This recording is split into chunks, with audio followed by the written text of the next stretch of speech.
Saudara, Tante Faustina mengatakan surga itu adalah keadaan, bukan tempat. Mereka yang pergi itu masih ada bersama kita, masih ada bersama kita. Hanya sekarang hubungan kita dengan mereka yang sudah pergi itu menjadi hubungan yang berbeda. Kalau hidup kita kemudian lebih banyak hanya bertumpu pada apa yang kelihatan, maka kemudian kita perlahan menyingkirkan apa yang tidak terlihat itu dari hidup kita. Dan itu yang seringkali terjadi. Kita mengatakan dia sudah di surga, dia sudah bahagia, dia sudah bersama Yesus, dia tidak perlu doa kita. Kita tidak lagi mendoakan mereka gitu. Tapi setiap kali kita mengenang peristiwa seperti ini, kita diajak untuk mengingat kembali mereka masih ada. Mereka ada, hanya relasi kita dengan mereka menjadi relasi yang baru. Cara hubungan kita dengan mereka itu hubungan yang baru. Nah, menarik bahwa pada hari ini Yesus menggunakan contoh pohon ara atau pohon apa saja. Yesus mengajak kita untuk melihat pengalaman kecil sesuatu yang dicintai oleh saudara kita Karis. Karis itu suka tanam-tanam pohon, suka bercocok tanam. Di rumahnya waktu dia meninggal, bersih-bersih itu dapat satu truk itu. Ini bilang apa sampah banyak ini? Bukan, dia mengolah daun-daun itu untuk menyuburkan tanah. Dia suka tanam-tanaman. Nah, di sebuah kota kecil hiduplah seorang ibu bernama Maria yang sudah pensiun. Ia tinggal sendirian setelah anak-anaknya merantau. Untuk mengisi waktu, ia merawat sebuah taman kecil di halaman rumahnya. Bukan taman yang indah, hanya beberapa pot bunga yang kadang tampak lebih layu daripada segar. Suatu musim hujan, Ibu Maria mengalami minggu-minggu yang berat.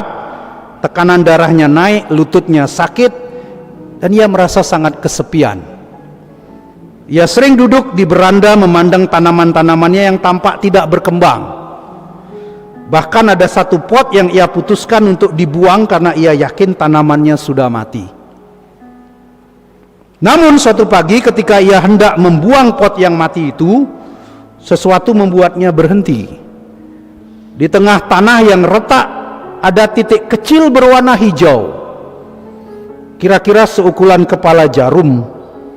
Tunas kecil itu rapuh sekali, hampir tak terlihat dan nyaris tidak berarti. Tapi Bu Maria terdiam lama. Ia menyentuh dadanya dan berbisik, "Tuhan, selama ini saya hanya melihat yang layu, sampai saya tidak sadar bahwa Engkau bekerja di tempat yang paling aku anggap mati." Tunas kecil itu yang mungkin hanya hidup karena satu tetes air hujan semalam mengubah suasana hatinya. Ia tidak sembuh seketika dari pakai tongkat seperti Bu Sri Sukartie tiba-tiba melonjak-lonjak, bukan.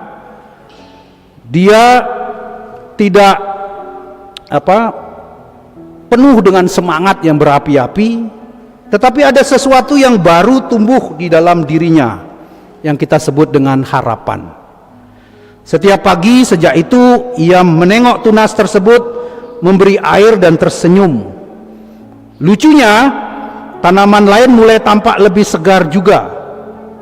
Tidak ada keajaiban besar, hanya kesadaran baru bahwa kehidupan selalu mencari jalan.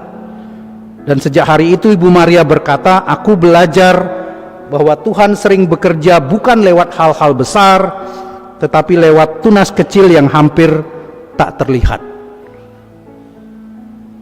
Kadang fokus kita itu pada yang layu dalam hidup. Kadang kita fokus pada apa yang buruk dalam hidup kita. Kita fokus pada apa yang salah. Meninggal itu masih ada masih bersama kita. Kalau fokus kita hanya mau supaya kita bisa lihat, ya kita akan kecewa. Fokus kita seringkali pada apa yang mati, bukan pada apa yang hidup. Ibu Maria ini hanya melihat yang layu, dia tidak melihat ada sesuatu tunas yang bertumbuh. Kerajaan Allah hadir dalam bentuk yang kecil dan sederhana. Kita fokusnya pada mujizat-mujizat yang besar. Pengalaman yang sederhana. Mujizat Tuhan itu bukan dalam hal yang spektakuler seringkali ya. Kadang-kadang ada mujizat terjadi, tapi yang paling sering dalam kesetiaan. Sabda Tuhan tidak berlalu, bahkan dalam saat kita merasa hidup layu. Yesus mengatakan segala sesuatu itu berubah, tapi sabdaku tidak pernah berubah. Itu yang kita pegang Bapak Ibu Saudara-saudari. Jika pada hari ini kita berkumpul bersama pada kesempatan ini, bukan saja di penghujung tahun liturgi gereja, tapi juga merenungkan kehidupan kita semua, mengenang mereka yang sudah pergi mendahului kita, pergi dalam arti dengan cara hidup yang berbeda tentu saja. Relasi kita dengan mereka juga berubah, dan relasi cara kita berhubungan dengan mereka juga berubah banyak kali lewat doa-doa kita.